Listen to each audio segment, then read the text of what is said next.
আছেন? বিসমিল্লাহির রহমানির রহিম।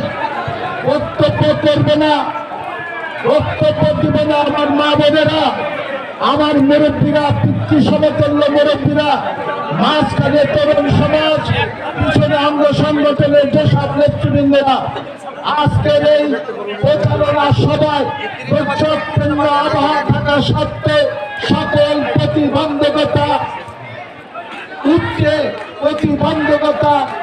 অবকান করে যারা আজকের এই প্রচারণা সভায় উপস্থিত হয়েছেন সবাইকে আমি মানিকগঞ্জ জেলা বিএনপি এবং আমার ব্যক্তিগত পক্ষ থেকে শুভেচ্ছা এবং অভিনন্দন জানাচ্ছি। সবাই নেই, মাত্র 4 মিনিট রয়েছে আজানের। কথা বলতে গেলে 4 মিনিটে কখনোই শেষ হবে না। জনাব তারেক রহমানের এই 31 দফা রাষ্ট্র কাঠামো মেরামতের যদি আমি 5টি দফা নিয়ে কথা বলতে চাই তাহলে 15 মিনিট সময় লাগবে।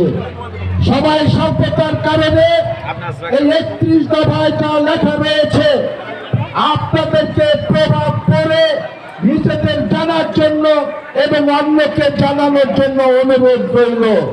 আমি শুধু আপনাদের কাছে আজকে কিছু প্রশ্ন ছুড়ে দেব।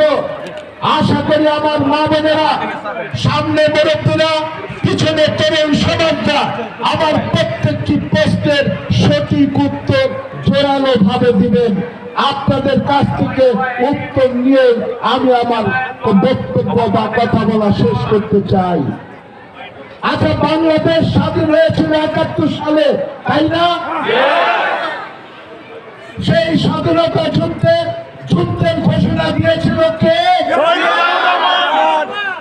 পিছনে আমার তরুণ ভাইয়েরা মনে হয় কিছুই জানেন না, তাই না? স্বাধীনতা ঘোষণা দিয়ে পরিবারকে বিপদে ফেলে রণাঙ্গনে যুদ্ধ করেছিল কে? শহীদ প্রেসিডেন্ট জিয়াউর রহমান।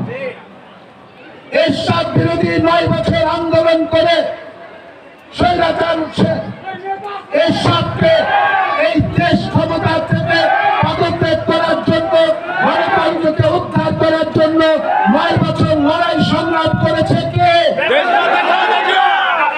বেগম খালেদা জিয়া। গত 16টি